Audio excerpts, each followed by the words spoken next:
പള്ളിപ്പുറത്താണ് താമസിക്കുന്നത്. ഞാൻ 2019 ഒക്ടോബർ 24 ആദ്യമായിട്ട് ഉടമ്പടി എടുത്തത്. പക്ഷേ ഞാൻ ആ ഉടമ്പടി പൂർത്തിയാക്കുകയോ കണ്ടിന്യൂ ചെയ്യുകയോ ഒന്നും ചെയ്തില്ല. അതൊരു സാമട്ടിൽ ഞാനത് നല്ല രീതിയിൽ ഉഴപ്പിക്കളഞ്ഞു.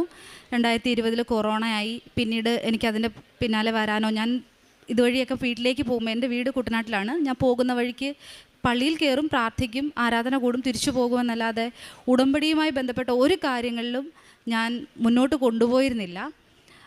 എൻ്റെ ജീവിതം ഇങ്ങനെ ഓളത്തിനൊത്ത് പോയിക്കൊണ്ടിരിക്കുകയായിരുന്നു. അങ്ങനെ ഇരിക്കെ എൻ്റെ കയ്യിൽ നിന്ന് എൻ്റെ ഉടമ്പടി കാശ് രൂപ നഷ്ടപ്പെട്ടു പോയി. ഞാൻ അത് പിന്നീട് അന്വേഷിച്ചിട്ടുമില്ല, എവിടെയോ പോയി എന്നുള്ള ഒരു രീതിയിൽ മാത്രമായിരുന്നു ഞാൻ മുന്നോട്ട് പോയിരുന്നത്. അങ്ങനെ ഒരുപാട് സാമ്പത്തിക ബുദ്ധിമുട്ടുകൾ, എനിക്കും ഭർത്താവിനും ജോലിയില്ലാതെ ഒരുപാട് സാമ്പത്തിക ബുദ്ധിമുട്ടായി, കടക്കെണിയായി. പക്ഷേ എന്നിരുന്നാൽ പോലും ഞാൻ ഒരിക്കൽ പോലും ഉടമ്പടിയിലേക്ക് തിരിഞ്ഞ് ഞാൻ നോക്കിയില്ല. അങ്ങനെ ഇരിക്കെ 2023 എൻ്റെ ഭർത്താവ് കൂട്ടുകാരോ പറഞ്ഞിട്ട് എന്നോട് ജർമ്മൻ ഭാഷ പഠിക്കാൻ പറഞ്ഞു. ഞാൻ പഠിക്കാൻ വളരെ മോശമല്ലാത്ത ആളായതുകൊണ്ടായിരിക്കാം പുള്ളി അങ്ങനെ ഒരു തീരുമാനമെടുത്ത് എന്നെ പഠിപ്പിക്കാൻ വിടാനായിട്ട് കോഴിക്കോട് പഠിപ്പിക്കാൻ വിടാൻ തീരുമാനിച്ചു. ജർമ്മൻ ഭാഷ പഠിക്കാൻ ഞാൻ പോകാൻ ഒരുങ്ങിയപ്പം ഞാൻ എൻ്റെ വീട്ടിൽ അപ്പനോടും അമ്മയോടും കാര്യങ്ങൾ പറഞ്ഞപ്പോൾ അവർ പറഞ്ഞു, പ്രാർത്ഥിച്ച് ഒരുങ്ങിയതിന് ശേഷം മാത്രമേ നീ അതിനെ എടുത്ത് ചാടാവുള്ളൂ എന്ന് പറഞ്ഞു. ഞാൻ അന്നൊന്ന് കുമ്പസാരിച്ചു, പ്രാർത്ഥിച്ചു. അങ്ങനെ ഞാൻ പ്രാർത്ഥിച്ചു, അമ്മേ, ഞാൻ ഈ പഠിക്കാൻ പോകണമെങ്കിൽ എനിക്ക് എന്തെങ്കിലും ഒരു അടയാളം തരണം, അതല്ലെങ്കിൽ ഞാൻ പോയിട്ട് ഒരു കാര്യമില്ല എന്ന് പറഞ്ഞു. ഞാൻ അങ്ങനെ കുറച്ച് ദിവസം അടുപ്പിച്ച് ജപമാല ചൊല്ലി പ്രാർത്ഥിക്കാൻ തുടങ്ങി. ഒരു ദിവസം ഞാൻ വേസ്റ്റ് എല്ലാം കൂടെ കത്തിക്കാൻ എടുത്ത കൂട്ടത്തിൽ എൻ്റെ ഒരു കീറിയ പേഴ്സിനകത്തുനിന്ന് എൻ്റെ ഉടമ്പടി കാശ് എനിക്ക് തിരിച്ചു കിട്ടി. ഞാൻ ഭയങ്കര സന്തോഷവതിയായിരുന്നു. എനിക്ക് ഉറപ്പായിരുന്നു ഞാനത് കണ്ടിന്യൂ ചെയ്താൽ എനിക്കത് കംപ്ലീറ്റ് ചെയ്യാൻ പറ്റുമെന്ന്. അങ്ങനെ ഞാനൊരു 9 മാസം കൊണ്ട് ഭാഷാ പഠനം പൂർത്തിയാക്കി B2ൻ്റെ പരീക്ഷ എഴുതി. പക്ഷേ എനിക്ക് 1 മാർക്കിനും 2 മാർക്കിനും ഒക്കെ 4 തവണ പരീക്ഷ എഴുതിയിട്ടും എനിക്ക് പാസ്സായില്ല. പിന്നീട് എനിക്ക് എക്സാമിന് ഒരു ഡേറ്റ് എടുക്കാനോ ഫീസ് അടയ്ക്കാനോ ഉള്ള നിവൃത്തിയില്ല. എനിക്ക് വേണ്ടി പൈസ മുടക്കാൻ ആരുമില്ല. അപ്പം ഞാൻ ആ കാര്യം ഉപേക്ഷിച്ച് ഞാൻ വീട്ടിലേക്ക് വീണ്ടും തിരിച്ചു വന്നു. ഞാനൊരു 3-4 മാസം പഠിച്ച ഇൻസ്റ്റിറ്റ്യൂട്ടിൽ തന്നെ പഠിപ്പിക്കുകയും ചെയ്തു. എന്നിട്ടും എനിക്ക് ശമ്പളം ഇല്ലാതെ ഞാൻ അവിടെ പഠിപ്പിക്കുകയായിരുന്നു. ഞാൻ തിരിച്ച് വീട്ടിലേക്ക് വന്നിട്ടും മുന്നോട്ട് ഇനി എന്ത് എന്നുള്ളൊരു ക്വസ്റ്റ്യൻ മാർക്കിൽ ഞാൻ വളരെ നിരാശപ്പെട്ടു. എനിക്ക് 3 കുട്ടികളുണ്ട്, അവരെ പഠിപ്പിക്കാൻ നിവൃത്തിയില്ല. ആകെപ്പാടെ വിഷമിച്ചിരിക്കുന്ന സമയത്ത് എൻ്റെ അമ്മ എന്നോട് പറഞ്ഞു, നീ എന്തായാലും ആ ഉടമ്പടി ഒന്ന് പുതുക്കാൻ പറഞ്ഞു. ഞാൻ പിന്നാവട്ടെ, അടുത്ത പ്രാവശ്യം ചെയ്യാം. അങ്ങനെ ഓരോ കാര്യങ്ങൾ പറഞ്ഞ് ഞാൻ ഒഴിവായിക്കൊണ്ടിരിക്കുകയായിരുന്നു. ഒരു ദിവസം എൻ്റെ ഒരു കൂട്ടുകാരി എന്നോട് പറഞ്ഞു, നമുക്ക് ഇസ്രായേലിലേക്ക് പോകാൻ ഒരു ഓപ്പർച്യൂണിറ്റി വന്നിട്ടുണ്ട്, നമുക്കതൊന്ന് അപ്ലൈ ചെയ്ത് നോക്കാമെന്ന് പറഞ്ഞു. അങ്ങനെ അവരുടെ ഒരു ഏജൻസിയോട് വിളിച്ചു ചോദിച്ചപ്പോൾ അവർ പറഞ്ഞു 15 ലക്ഷം രൂപയാകും, പക്ഷേ വളരെ പെട്ടെന്ന് കാര്യങ്ങളെല്ലാം നിങ്ങൾക്ക് ചെയ്തു തരാൻ പറ്റും. 15 ലക്ഷം പോയിട്ട് ഒരു 15 രൂപ എടുക്കാൻ എൻ്റെ കയ്യിലില്ല. എൻ്റെ ഭർത്താവിനെ കൊണ്ട് സ്വരുക്കൂട്ടാനും നടക്കില്ല. അപ്പം ഞാൻ എൻ്റെ വീട്ടിൽ അപ്പനോടും അമ്മയോടും പറഞ്ഞു, അവർക്കും സാമ്പത്തികമായിട്ട് അത്ര വലിയ മെച്ചപ്പെട്ടൊന്നുമില്ല, സാധാരണ കുടുംബക്കാരാണ്. അപ്പം ചാച്ചൻ പറഞ്ഞു, എന്നെക്കൊണ്ട് അത്രയൊന്നും താങ്ങാൻ പറ്റില്ല, നീ ഏതായാലും ട്രെയിനിങ്ങിന് പോകാനുള്ള 60,000 രൂപ ഞാൻ എവിടുന്നെങ്കിലും ഒപ്പിച്ചു തരാം, നീ ട്രെയിനിങ്ങിന് എന്നിട്ട് ഉടമ്പടി എടുക്കാൻ പറഞ്ഞു. അങ്ങനെ അച്ചാച്ചൻ്റെ വാക്കും വിശ്വസിച്ചുകൊണ്ട് ഞാൻ ബോംബെയിൽ ട്രെയിനിങ്ങിന് പോയി. നല്ല രീതിയിൽ പരീക്ഷയുടെ സമയത്ത് ട്രെയിനിങ് കഴിഞ്ഞ് എനിക്ക് 20 ദിവസത്തെ ട്രെയിനിങ് ആയിരുന്നു. ഞാൻ പരീക്ഷയുടെ സമയത്ത് എനിക്ക് ഭയങ്കര പനിയും ഛർദിലുമായിരുന്നു. പക്ഷേ അവിടെ എക്സാം ഹാളിൽ കയറി, വൈവയ്ക്ക് കയറി, എല്ലായിടത്തും ഏറ്റവും കൂടിയ മാർക്കോടുകൂടി ഞാൻ പരീക്ഷ എഴുതി പാസ്സായി. ഞാൻ തിരിച്ച് വീട്ടിലേക്ക് വന്നു. പക്ഷേ എന്തായാലും മുന്നോട്ട് പോകാൻ എന്നെക്കൊണ്ടൊരു നിവൃത്തിയില്ല. അപ്പം ഞാൻ വീട്ടിലിങ്ങനെ ഒറ്റപ്പെട്ട ആകപ്പാടെ വളരെ വിഷമിച്ച് ഞാൻ എന്നും പ്രാർത്ഥിക്കുമെന്ന് മാത്രമേ ഉള്ളായിരുന്നു. അതല്ലാതെ വേറെ എനിക്ക് എന്ത് ചെയ്യണമെന്നറിയാൻ മേലാത്ത ഒരവസരത്തിൽ ഇരിക്കുമ്പോഴത്തേക്കാണ് ഞാനിങ്ങനെ വീട്ടിലിങ്ങനെ കാര്യങ്ങൾ പറഞ്ഞപ്പോൾ അമ്മ പറഞ്ഞു, നീ എന്തായാലും ഉടമ്പടി എടുക്ക്, നീ ഉടമ്പടി പുതുക്ക്, നിനക്ക് ദൈവം തമ്പുരാൻ ബാക്കിയെല്ലാം ചെയ്തു തരുമെന്ന് പറഞ്ഞു. അങ്ങനെ അമ്മയുടെ നിർബന്ധത്തിന് പ്രകാരമാണ് ഞാൻ ഇവിടെ വന്ന് ഒരു ദിവസം വന്നപ്പം ഞാൻ കുമ്പസാരിച്ചിട്ടില്ല. ഞാൻ കുറേ വർഷങ്ങളായിട്ട് ശരിക്കും ആത്മീയ ജീവിതത്തിൽ നിന്ന് ഒരുപാട് മാറി. കാരണം ഞാൻ പ്രാർത്ഥിക്കുന്ന ഒന്നും എനിക്ക് തരുന്നില്ല. പിന്നെ ഞാൻ എന്തിനു പോകണം എന്നുള്ള, ഞായറാഴ്ച ആളുകൾ ചീത്ത വിളിക്കുമല്ലോ എന്നുള്ള രീതിയിൽ കുർബാനയ്ക്ക് പോകുന്ന ഒരു വ്യക്തിയായിരുന്നു ഞാൻ. പക്ഷെ ഞാൻ അങ്ങനെ അല്ലായിരുന്നു. പക്ഷേ എൻ്റെ സാഹചര്യങ്ങൾ കൊണ്ട് ഞാൻ അങ്ങനെ ആയി. ഞാൻ ആ ഒരു അവസ്ഥയിൽ നിന്ന് ഞാൻ ഒരു ദിവസം പോയി കുമ്പസാരിച്ചു. ഞാൻ ഇവിടെ വന്ന് ഉടമ്പടി പുതുക്കിയ ശേഷമാണ് ഞാൻ കുമ്പസാരിക്കാൻ പോയത് പോലും. ഉടമ്പടി പുതുക്കാൻ വന്നപ്പം ഇവിടെ നമുക്കൊരു ആത്മീയ ജീവിതത്തിൻ്റെ ഒരു ലിസ്റ്റ് തന്നപ്പം എനിക്ക് ഏറ്റവും കുറവ് മാർക്ക്, എല്ലാത്തിനും എനിക്ക് 2 മാത്രമേ മാർക്ക് ഇടാൻ പറ്റുള്ളൂ. എനിക്ക് ഭയങ്കര വിഷമമായിപ്പോയി. അന്ന് ഞാൻ ആ ബ്രദറിനോട് പറഞ്ഞു, നിൻ്റെ ഉള്ളിൽ ഒരു കനലുണ്ട്, നീ അത് ആളി കത്തിക്കണം, നന്നായി പ്രാർത്ഥിക്കണമെന്ന് പറഞ്ഞു. ഞാൻ അന്ന് തൊട്ട് എനിക്ക് കിട്ടുന്ന സമയം, കാരണം ഞാൻ പകൽ മുഴുവൻ ഫ്രീ ആണ് കുട്ടികൾ സ്കൂളിൽ പോയി കഴിഞ്ഞാൽ, അപ്പോൾ കിട്ടുന്ന അവസരത്തിലെല്ലാം ബൈബിള് വായിക്കാനും ജപമാല ചെല്ലാനും തുടങ്ങി. ഞാൻ അതിൻ്റെ പിറ്റേ ദിവസം തന്നെ കുമ്പസാരിച്ചു. കുമ്പസാരത്തിനിടയിൽ ഞാനിങ്ങനെ എൻ്റെ അവസ്ഥകളൊക്കെ ഞാൻ എൻ്റെ വൈദികനോട് പറഞ്ഞപ്പം എന്നോട് പറഞ്ഞു, നീ പേടിക്കണ്ട, എല്ലാം നടക്കും എന്നിങ്ങനെ പറഞ്ഞു. ഞാൻ മുന്നോട്ട് പ്രാർത്ഥനയായിട്ട് മുന്നോട്ട് പോയി. പക്ഷേ എൻ്റെ കൂട്ടത്തിൽ എൻ്റെ ബാച്ചിലുണ്ടായിരുന്ന കുട്ടികളെല്ലാവരും ഒരുമാതിരിപ്പെട്ടവരെല്ലാം കയറിപ്പോയി. എനിക്ക് ജോബ് കോൺട്രാക്റ്റ് വരുമോ, അല്ലെങ്കിൽ എൻ്റെ ഒരു കാര്യങ്ങളും മുന്നോട്ടാവുന്നില്ല. അപ്പോൾ എനിക്ക് വീണ്ടും വിഷമമായി. എനിക്ക് മാത്രം ഒന്നും ആയില്ലല്ലോ, ഏറ്റവും കൂടുതൽ മാർക്കോടെ പാസ്സായതാണല്ലോ, എന്നിട്ട് എനിക്കൊരു പേഷ്യൻ്റ് ആയില്ല, അല്ലെങ്കിൽ എനിക്ക് പോകാനുള്ള ഒരു കാര്യങ്ങളും മുന്നോട്ടാവുന്നില്ല. ലോണിന് അപ്ലൈ ചെയ്തിട്ട് അത് റിജക്റ്റ് ആയിപ്പോയി. അപ്പം മുന്നോട്ട് ഞാനത് ഒഴിവാക്കി. പൂർണ്ണമായിട്ടും ഞാനത് ഇനി നടക്കില്ല, എന്തെങ്കിലും ആകട്ടെ എന്നുള്ള രീതിയിലേക്ക് ഞാൻ എൻ്റെ കാര്യങ്ങൾ സമർപ്പിക്കുന്നത് ഞാൻ എന്നേക്കുമായി നിർത്തി. എൻ്റെ സഹോദരങ്ങൾക്ക് വേണ്ടി പ്രാർത്ഥിച്ചു. അത് കഴിഞ്ഞിട്ട് ഞാൻ ഒക്ടോബർ 15 എന്നൊരു ഡേറ്റ് വെച്ചിട്ട് ഞാൻ പറഞ്ഞു, അമ്മേ എനിക്ക് 15-ാം തീയതിക്ക് മുമ്പ് എനിക്ക് പോകാനുള്ള എൻ്റെ മക്താശ് വന്നില്ലെങ്കിൽ ഞാൻ എന്ത് ചെയ്യണമെന്ന് അമ്മ പറഞ്ഞു തരണം എന്ന് പറഞ്ഞു. 15 കഴിഞ്ഞു, 16 കഴിഞ്ഞു, 17 കഴിഞ്ഞു. പക്ഷേ എനിക്ക് മുന്നോട്ട് എന്ത് ചെയ്യണമെന്ന് അറിയത്തില്ല. ഒരു സുപ്രഭാതത്തിൽ ഞാൻ എഴുന്നേറ്റ് രാവിലെ പള്ളിയിൽ പോയി, ആരോടും മിണ്ടിയില്ല. ഞാൻ രാവിലെ പള്ളിയിൽ പോയി കുമ്പസാരിച്ചു. അപ്പോൾ അച്ഛനോട് പറഞ്ഞു, അങ്ങനെയുള്ള ചിന്തകളൊന്നും പാടില്ല, നീ ഉടമ്പടിയിലാണെങ്കിൽ പിന്നെ എന്തിനാ അങ്ങനത്തെ ചിന്ത വരുന്നത്, നടക്കും എന്ന് പറഞ്ഞു. ഞാൻ ഇവിടെ വന്ന് അച്ഛനെ കാണാൻ വേണ്ടി ടോക്കണിന് വേണ്ടി 3 തവണ വന്നിട്ടും എനിക്ക് കിട്ടിയില്ല. ഞാൻ വരുന്ന ദിവസങ്ങളിൽ ഒന്നുകിൽ അച്ഛൻ കാണില്ല, അല്ലെങ്കിൽ എനിക്ക് ടോക്കൺ കിട്ടില്ല. അങ്ങനെ ഞാൻ വളരെ വിഷമിച്ചു. പിന്നീട് ഒരു ദിവസം എന്തെങ്കിലും കാണാൻ പറ്റുന്നെങ്കിൽ കാണട്ടെ എന്നും പറഞ്ഞ് ഞാൻ ഒരു വലിയ ക്യൂവിൽ നിന്ന് ഞാൻ ടോക്കൺ വാങ്ങിച്ചു. ഞാൻ അച്ഛനെ കണ്ടു, പ്രാർത്ഥിച്ചു. അച്ഛൻ എന്നോടൊരു വാക്ക് പോലും മിണ്ടിയില്ല. എൻ്റെ പാസ്പോർട്ട് മേടിച്ച് വെഞ്ചരിച്ച് എനിക്കൊരു കാശ് രൂപം തന്ന് പറഞ്ഞു വിട്ടു. ഞാൻ വീട്ടിൽ പോയി അമ്മയോട് ഇങ്ങനെ കാര്യങ്ങൾ പറഞ്ഞു. ഞാൻ എന്നും അമ്മേനോട് പറഞ്ഞു, നീ കിട്ടുന്ന സ്ഥലമെല്ലാം ജപമാല ചെയ്യണം. അപ്പം ഞങ്ങളുടെ വീട്ടിൽ സാമ്പത്തിക ബുദ്ധിമുട്ട് ഇങ്ങനെ കൂടിക്കൂടി എനിക്കിവിടെ ആരാധനയ്ക്ക് വരാനോ പ്രാർത്ഥിക്കാനോ അല്ലെങ്കിൽ ഒരു പത്രം മേടിച്ച് വിതരണം ചെയ്യാൻ പോലും എൻ്റെ കയ്യിൽ പൈസയില്ല. ഞാനിവിടെ ഉടമ്പടി പുതുക്കാൻ വന്നപ്പം ഞാൻ ആകെ 100 രൂപയും കൊണ്ടാണ് ഇവിടെ വരുന്നത്. ഞാൻ ഇങ്ങോട്ട് ആരും എനിക്കറിയില്ല ആരാ എനിക്ക് ടിക്കറ്റ് എടുത്തതെന്നൊന്നും പോലും എനിക്കറിയില്ല. ഞാൻ ഇവിടെ വന്ന് ടിക്കറ്റ് എടുത്ത് ഞാൻ ഉടമ്പടി 100 രൂപ പത്രം വാങ്ങിച്ച് പുതുക്കി. പക്ഷേ എനിക്ക് തിരിച്ചു പോകാൻ പൈസയില്ല. ഞാനങ്ങനെ വളരെ വിഷമിച്ചിരുന്ന സമയത്ത് എൻ്റെ ഒരു പരിചയത്തിലുള്ള ഒരു വണ്ടിയെ വന്നു. ഞാൻ അങ്ങനെ വീട്ടിലേക്ക് തിരിച്ചു പോകുമായിരുന്നു. അപ്പം എനിക്കിവിടെ വന്ന് ആരാധന കൂടാനോ എന്താ പറയണ്ടേ, ഉടമ്പടി പത്രം വാങ്ങിക്കാനോ ഉള്ള സാമ്പത്തിക സ്ഥിതിയില്ല. അപ്പം ഞാൻ പോകണമെന്ന് വിചാരിക്കുന്ന സമയത്തൊക്കെ ഞാൻ വീട്ടിലേക്ക് വിളിച്ച് കരയുമ്പം അച്ചാച്ചൻ എന്തെങ്കിലും വഴി ഒപ്പിച്ചു തരും.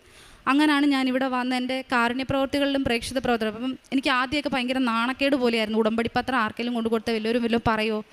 പക്ഷേ ഒരു ദിവസം ഞാൻ ഇതുവഴി ബസ്സിൽ പോയപ്പം പെട്ടെന്ന് എനിക്കൊരു വല്ലാത്ത മുല്ലപ്പൂവിൻ്റെ സ്മെല്ല് എനിക്ക് വരാൻ തുടങ്ങി.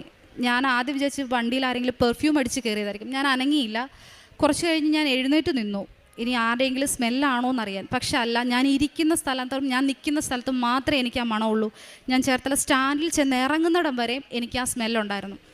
ഞാൻ അതും കഴിഞ്ഞ് കുറച്ച് ദിവസം കൂടെ എന്നും ജപമാല തൈലവും പൂശി അതുപോലെ ഉടമ്പടി പ്രാർത്ഥനകൾ കൃത്യമായി ചൊല്ലി എന്നെക്കൊണ്ട് ചെയ്യാൻ പറ്റുന്ന ഞങ്ങളുടെ അടുത്തൊരു മാനസികാരോഗ്യ കേന്ദ്രത്തിൽ ഞാൻ വെറുതെ ഒരു ശുശ്രൂഷയ്ക്ക് വേണ്ടിയിട്ട് ഞാൻ എന്നും പോകുന്നുണ്ടായിരുന്നു. എനിക്ക് അവർക്ക് സാമ്പത്തികമായിട്ടൊന്നും ചെയ്യാൻ പറ്റില്ല, പക്ഷേ അവർക്ക് വേണ്ടുന്ന ഭക്ഷണം എടുത്തു കൊടുക്കാനും അവരെ ഡയപ്പർ ചേഞ്ചിങ് അങ്ങനെയുള്ള കാര്യങ്ങൾക്കൊക്കെ ചെയ്യാനും അവരുടെ ബാത്ത് അറ്റാച്ചിങ് ആയിട്ടുള്ള കാര്യങ്ങൾക്കെല്ലാം അവരെ സഹായിക്കാനും ഒക്കെ ആയിട്ട് മെഡിസിൻ എടുത്തു കൊടുക്കുന്നിടത്ത് അവരെ സഹായിക്കാനായിട്ട് കുറച്ച് ഡിസബിലിറ്റി ആയിട്ടുള്ളവരെ സഹായിക്കാനൊക്കെ ആയിട്ട് ഞാൻ കുറച്ച് നാൾ ട്രെയിനിങ്ങിന് പോലെ അവിടെ പോയി ഞാൻ അവർക്ക് ശുശ്രൂഷ ചെയ്തു കൊടുത്തു. അപ്പോൾ എനിക്കൊരു ഉൾവിളി പോലെ ഞാൻ കിട്ടുന്ന പത്രങ്ങളൊക്കെ ഞാൻ കാണുന്നവർക്കെല്ലാം കൊടുക്കാൻ തുടങ്ങി. ഒരു പത്രം പോലും ഞാൻ സൂക്ഷിച്ചു വെക്കാറില്ല, എല്ലാ പത്രവും. പക്ഷെ എനിക്കറിയില്ല, ഞാൻ ഇതുവരെ എൻ്റെ ഉടമ്പടി പത്രങ്ങൾ ഞാൻ വാങ്ങി വിതരണം ചെയ്യുന്നതല്ലാതെ ഞാൻ വായിച്ചിട്ടില്ല. ഒരു ദിവസം എനിക്ക് ബസ്സിൽ വെച്ച് ഒരു ചേച്ചി തന്നത് ഞാനിങ്ങനെ തുറന്ന് വായിച്ചപ്പോൾ ഇതുപോലെ തന്നെ എൻ്റെ അവസ്ഥയിലുള്ള ഒരു സാക്ഷ്യം ഞാൻ കണ്ടു. അപ്പം ഞാൻ ഓർത്തു, ദൈവമേ, എനിക്ക് മാത്രമല്ല ഒരുപാട് പേർക്കുണ്ട്. പിന്നീട് ഞാൻ പ്രാർത്ഥിക്കാൻ തുടങ്ങിയത് നിയോഗങ്ങൾ സമർപ്പിച്ചിരിക്കുന്ന എല്ലാവർക്കും വേണ്ടി പ്രാർത്ഥിക്കാൻ തുടങ്ങി. അങ്ങനെ പ്രാർത്ഥനയിലായിരിക്കുന്ന ഒരു ദിവസം ഞാൻ അമ്മയോട് പറഞ്ഞു, അമ്മേ, എനിക്ക് മുന്നോട്ട് പോകണമെന്ന് ഇപ്പോൾ ഒരു താല്പര്യവും ഇല്ല. അമ്മ എന്തെങ്കിലും ജപമാല റാലിക്ക് മുമ്പായിട്ട് അല്ലെങ്കിൽ ജപമാല റാലിക്ക് ശേഷം ഞാൻ എന്താ ചെയ്യേണ്ടതെന്ന് എനിക്ക് കാണിച്ചു തരണമെന്ന് പറഞ്ഞു. ഞാനിവിടെ ജപമാല റാലിക്ക് വന്നു. ഞാൻ എൻ്റെ 31 വയസ്സിൻ്റെ ഇടയ്ക്ക് ഇന്ന് വരെ ചെല്ലിയിട്ടില്ലാത്ത അത്രയും ജപമാല ഒരാളോട് പോലും സംസാരിക്കാതെ ഞാൻ ഒറ്റയ്ക്ക് ജപമാല റാലിക്ക് മുന്നോട്ട് പോയിക്കൊണ്ടിരുന്നത്. ഞാൻ അളവില്ലാത്ത തൊട്ട് ലുത്തീനിയ വരെ ചെല്ലുന്നത് കണ്ടിന്യൂസ് ആയിട്ട് ചെല്ലി ആർത്തിങ്കപ്പള്ളി ചെന്ന് കഴിഞ്ഞ് വിശുദ്ധ കുർബാനയും കഴിഞ്ഞ് ഞാൻ വീട്ടിൽ ചെന്നിട്ട് എനിക്ക് നടക്കാൻ പോലും വയ്യ. ആ അവസ്ഥയിൽ തളർന്നാണ് ഞാൻ വീട്ടിൽ ചെല്ലുന്നത്. ഞാൻ പിറ്റേ ദിവസം രാവിലെ എഴുന്നേറ്റ് പള്ളി പോകണമല്ലോ എന്ന് വിചാരിച്ച് എഴുന്നേറ്റപ്പോഴാണ് എൻ്റെ ഏജൻറ്റ് എന്നെ വിളിച്ചിട്ട് പറഞ്ഞത് എനിക്ക് മക്താശ വന്നിട്ടുണ്ട് എന്ന്. എനിക്ക് ഭയങ്കര സന്തോഷമായിരുന്നു. പക്ഷേ അപ്പോഴും എൻ്റെ ഉള്ളിലൊരു ചോദ്യചിഹ്നം പോലെ നിന്നു, പൈസയ്ക്ക് എന്ത് ചെയ്യും? ഞാൻ ഒന്നും മിണ്ടിയില്ല. ഞാൻ എൻ്റെ അപ്പനെ വിളിച്ചു. അപ്പം എന്നോട് പറഞ്ഞു, എനിക്കൊന്നും ചെയ്തു തരാനില്ല, എന്നെക്കൊണ്ട് ചെയ്യാവുന്നതിൻ്റെ മാക്സിമം ഞാൻ നിനക്ക് വേണ്ടി ചെയ്തു എന്ന് പറഞ്ഞു. ഞാൻ സാരമില്ല, ചെയ്തു, എന്തെങ്കിലും ആയിക്കോട്ടെ എന്ന രീതിയിൽ ഞാൻ എന്നും പ്രാർത്ഥിക്കാൻ തുടങ്ങി. എൻ്റെ സഹോദരങ്ങൾക്ക്, ഞാൻ പ്രാർത്ഥിച്ച എൻ്റെ സഹോദരങ്ങൾക്ക് പെട്ടെന്ന് വിസ വന്നു. അവർ കയറി പോകാനുള്ളത്, ഒരാൾ അടുത്ത ആഴ്ച കയറുന്നു, അതിൻ്റെ അടുത്ത ഒരു സഹോദരനുള്ള ആൾ കയറിപ്പോയിരിക്കുകയാണ്. ഇപ്പോൾ എൻ്റെ പൈസയുടെ കാര്യത്തിൽ എപ്പോഴും ചോദ്യചിഹ്നം തന്നെയായിരുന്നു. ഞാൻ അന്നും പ്രാർത്ഥിച്ചു. പക്ഷേ എൻ്റെ അപ്പം കടം ചോദിച്ചവരെല്ലാവരും പൈസ ചോദിക്കുന്നതിനേക്കാൾ കൂടുതൽ തരാൻ, പലിശയ്ക്കാണെങ്കിൽ പോലും ചോദിച്ചതിനേക്കാൾ കൂടുതൽ പൈസ തരാൻ എല്ലാവരും സന്നദ്ധരായി.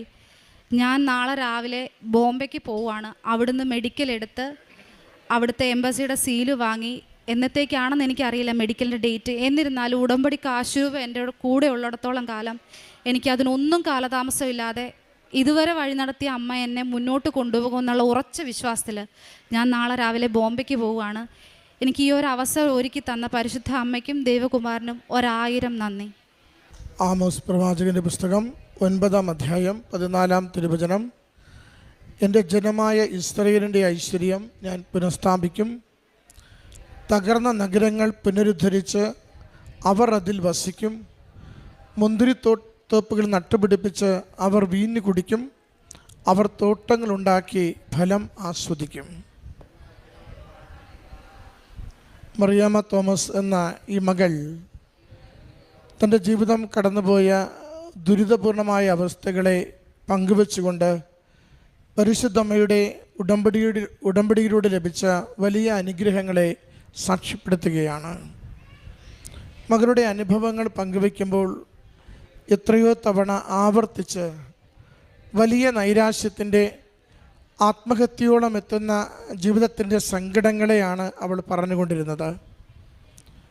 പലതവണ പല രീതിയിൽ ജീവിതം ഒന്ന് പച്ചപിടിപ്പിച്ചെടുക്കുവാൻ, രക്ഷപ്പെടുത്തിയെടുക്കുവാൻ മകൾ ശ്രമിച്ച എല്ലാ പരിശ്രമങ്ങളും പരാജയപ്പെടുമ്പോൾ പരിശുദ്ധമ്മയുടെ തിരുസവിധത്തിൽ ഉടമ്പടി പുതുക്കിക്കൊണ്ട് തീഷ്ണമായി പ്രാർത്ഥിച്ചുകൊണ്ട് ഒരിക്കൽ കൂടി അമ്മയുടെ കരം പിടിച്ച് നടന്ന് ജീവിതത്തിന് ഒരു കരപറ്റുവാനുള്ള വലിയ പ്രാർത്ഥനയുടെ പ്രത്യാശയുള്ള തീർത്ഥാടനം മകൾ ഈ നാളുകളിൽ നടത്തിയതിനെയാണ് നമ്മുടെ മുമ്പിൽ പങ്കുവെച്ചത്.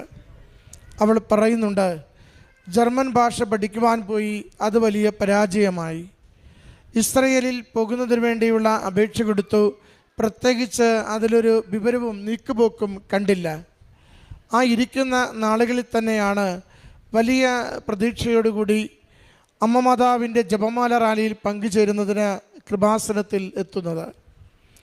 ഓരോ തവണയും കയ്യിൽ 5 പൈസയില്ലാതെ നല്ല ദാരിദ്ര്യത്തോടുകൂടി ഈ മണ്ണ് വരെ എത്തി അമ്മയുടെ അരികിൽ പ്രാർത്ഥിച്ച് തിരിച്ചു പോകുന്നത് ആവർത്തിച്ച് മകൾ പറയുന്നുണ്ട്. അന്ന് ജപമാല റാലിയും പൂർത്തിയാക്കുമ്പോൾ നിൽക്കുവാനും നടക്കുവാനും ആവാത്ത വിധം തളർച്ചയോടുകൂടി വീട്ടിൽ ചെന്ന് കയറുമ്പോൾ കാണുന്നത് തനിക്ക് ഇസ്രയേലിൽ പോകുവാനുള്ള അതിൻ്റെ ഇൻ്റർവ്യൂവിൻ്റെ ഓഫർ കാർഡ് വന്നിരിക്കുന്നതാണ്. അതോടുകൂടി ജീവിതത്തിന് വരുന്ന മാറ്റങ്ങളാണ് സൂചിപ്പിക്കുന്നത്. മറ്റ് 2 പേരുടെ നിയോഗങ്ങൾ ഈ നാളുകളിൽ സമർപ്പിച്ച് പ്രാർത്ഥിച്ചിരുന്നു. സഹോദരനെ വിദേശത്ത് പോകുവാൻ വേണ്ടി, സഹോദരിക്ക് വിദേശത്ത് പോകുവാൻ വേണ്ടി പ്രാർത്ഥിച്ചിരുന്നു. സഹോദരൻ വിദേശത്ത് പോയി കഴിഞ്ഞു. സഹോദരി അടുത്ത നാളുകളിൽ പോകുവാൻ എല്ലാം തയ്യാറായിട്ടുണ്ട്. മകളുടെ വിദേശ യാത്രയും ഈ ദിവസങ്ങളിൽ ശരിയാവുകയാണ്. പ്രിയമുള്ളവരെ, എത്രത്തോളം അടിത്തട്ടിലേക്ക്, ആഴിയുടെ അഗാധതയിലേക്ക് ജീവിതം നിബന്ധിക്കുമ്പോഴും വലിയ പ്രത്യാശയോടുകൂടി അമ്മ മാതാവ് നമ്മുടെ കരങ്ങളിൽ പിടിച്ചുയർത്തുകയും കൂടെ ഞാനുണ്ട്, നീ വഴി നടക്കുക എന്ന കരുത്ത് പകരുകയും ചെയ്യുന്നത് മകൾ സാക്ഷ്യപ്പെടുത്തുകയാണ്. ജപമാല റാലിക്ക് അവൾ സാക്ഷ്യകൂടാരത്തിൽ പറയുന്നുണ്ട്, ഞാൻ വീട്ടിൽ നിന്ന് ഒറ്റയ്ക്കാണ് ഇങ്ങോട്ട് പോകുന്നത്. എനിക്ക് കൂട്ടുള്ളവരാരും എൻ്റെ അരികിലില്ലായിരുന്നു. ഒരു വാക്ക് പോലും ആരോടും മിണ്ടാതെ പൂർണ്ണമായും ജപമാല ചൊല്ലി മാത്രം ഈ വഴി മുഴുവനും ഞാൻ അർത്തിങ്കൽ വരെ എത്തിച്ചേർന്നു. അതുകൊണ്ട് തിരികെ പോകുമ്പോൾ എനിക്കൊരു സന്തോഷം ഉള്ളിൽ തോന്നുന്നുണ്ടായിരുന്നുവെന്ന്. നാം ദൈവസന്നിധിയിൽ നമ്മളെ തന്നെ ഒന്ന് എളിമപ്പെടുത്തുമ്പോൾ ദൈവം നമ്മുടെ ജീവിതത്തിൽ ഇടപെട്ടുകൊണ്ടിരിക്കും. മകൾ ഈ ടേണിങ്ങിന് കാരണമായി പറയുന്ന ഒരു പ്രധാനപ്പെട്ട വസ്തുത കൂടി നാം മനസ്സിലാക്കേണ്ടതുണ്ട്. അവൾ പറയുന്നു, കുറച്ചധികം നാളായി നന്നായിട്ടൊന്ന് കുമ്പസാരിച്ചിട്ട്. നല്ല ഒരുക്കത്തോടു കൂടി വന്ന് കുമ്പസാരിച്ച് കഴിഞ്ഞപ്പോൾ അത് ആത്മീയമായി വളരുന്നതിന്, പ്രാർത്ഥനയിൽ ബലം പ്രാപിക്കുന്നതിന്, അതുവഴി കൂടുതൽ കൃപകളിലേക്ക് ജീവിതത്തെ മുന്നോട്ട് നയിക്കുന്നതിന് മകളെ സഹായിച്ചുവെന്ന്. ഉടമ്പടിയുടെ ഓരോ മേഖലകളെയും വളരെ നന്നായി ജീവിതത്തിൽ പാലിച്ചുകൊണ്ട് അനുഗ്രഹത്തിലേക്ക് എത്തിച്ചേരുന്ന സാക്ഷ്യമാണ് മകളിവിടെ പങ്കുവയ്ക്കുന്നത്. പ്രിയമുള്ളവരെ, ഏതെങ്കിലുമൊക്കെ ഗൗരവമുള്ള നിയോഗങ്ങൾ നമ്മോടൊപ്പം ചേർത്ത് വെച്ച് കണ്ണീരോടും ഹൃദയഭാരത്തോടും പരിശുദ്ധ കൃപാസനം മാതാവിൻ്റെ സന്നിധിയിൽ നാം പ്രാർത്ഥിച്ചു കൊണ്ടിരിക്കുകയാണ്. നമുക്ക് അനുതാപത്തോടു കൂടി പാപമേഖലകളെ ദൈവസന്നിധിയിൽ കൊടുത്ത് ജീവിതത്തെ വിശുദ്ധീകരിക്കാം. പൂർണ്ണമായി ദൈവത്തിൽ ശരണപ്പെട്ടുകൊണ്ട് ഉടമ്പടിയുടെ നിബന്ധനകൾ പാലിച്ച് ജീവിക്കുവാൻ തീരുമാനമെടുക്കാം. ദൈവം അവസാന വിജയം നമുക്ക് തരുമെന്ന പ്രത്യാശയോടുകൂടി ഈ സഹനകാലത്തെ, ഈ ക്ലേശകാലത്തെ സംയമനത്തോടെ തരണം ചെയ്യുവാൻ നിരന്തരം നമുക്ക് പരിശ്രമിച്ചു കൊണ്ടിരിക്കാം. അമ്മ മാതാവ് ആയിരങ്ങൾക്ക് അനുദിനം അനുഗ്രഹം ചൊരിയുന്ന പരിശുദ്ധ കൃപാസനം മാതാവ് നമ്മുടെ ജീവിതങ്ങളെ അനുഗ്രഹിക്കുകയും വഴി നടത്തുകയും ശ്രേയസ്സിലേക്ക് നയിക്കുകയും ചെയ്യും. ഈ മകൾക്ക് ലഭിച്ച എല്ലാ അനുഗ്രഹങ്ങൾക്കും കരഘോഷത്തോടു കൂടി ദൈവപിതാവിനും അമ്മ മാതാവിനും നന്ദി അർപ്പിക്കാം.